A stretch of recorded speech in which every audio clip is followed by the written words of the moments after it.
আসসালামু আলাইকুম and hello everyone, প্রত্যেককে ওয়েলকাম করছি আরও একটি নতুন ভিডিওতে।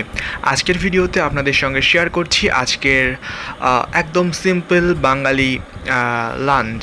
আজকের লাঞ্চের মেনুতে রয়েছে এক ধরনের মিক্সড ডাল। এই ডালটার মধ্যে অনেক কিছু দেওয়া হয়েছে, যেমন সজি, কাঁঠালের বিচি, মুসুর ডাল, মাছ সহ আরও অন্যান্য অনেক ভেজিটেবল দিয়েছে। খুবই ইয়াম্মি একটি ডাল।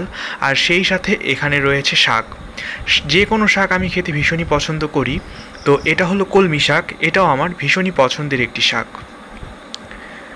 আর এপাশ থেকে দেখতে পাচ্ছেন এখানে রয়েছে ডিমের ঝোল।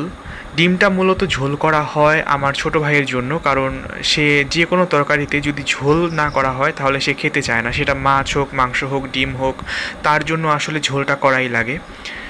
তো এই তো আমি আমার প্লেটে আজকের দুপুরের খাবারটা নিয়ে নিলাম। তো ঠিক আছে, আমি তাহলে আমার লাঞ্চটা করে নেই। প্রথমে আমি শাকটা ট্রাই করছি। শাক আমার ভীষণ পছন্দের একটি খাবার, সেটা যে কোনো ধরনের শাক হতে পারে। লাল শাক, কলমি শাক, পালং শাক, পুঁই শাক, ঢেঁকি শাক, আরও যা যা শাক আছে সব শাকই ওয়াও, জাস্ট ফাটাফাটি। লাঞ্চ করার পর একটু রেস্ট নিচ্ছিলাম, আর এদিক থেকে দেখতে পাচ্ছেন আকাশটা। এখন বেজে গেছে বিকেল 4টার মতন, বিকেল হয়ে গিয়েছে।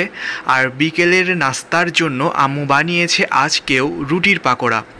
রুটির পাকোড়াটা আমার ভীষণ পছন্দ। এটা ডিম আর রুটি দিয়ে বিকেলের নাস্তা আম্মু তৈরি করে, যেটার স্বাদটা অনেকটা মোগলাইয়ের মতো লাগে। এটার রেসিপি আমার চ্যানেলে রয়েছে, 2-4টা ভিডিও পেছনে গেলেই আপনারা পেয়ে যাবেন, সেটা দেখে নেবেন যারা যারা এটা রেসিপি দেখতে চান। আর এপাশ থেকে দেখতে পাচ্ছেন 1 কাপ গরম গরম লাল চা নিয়ে নিয়েছি। তো ঠিক আছে, আমি তাহলে আমার টি টাইমটা এনজয় করতে থাকি। দেখা হচ্ছে আপনাদের সঙ্গে নেক্সট ভিডিওতে। আজকের মতো এখানেই বিদায় নিয়ে নেব। সবাই ভালো থাকবেন, সুস্থ থাকবেন, সুন্দর থাকবেন। আজকের মতো আল্লাহ হাফেজ।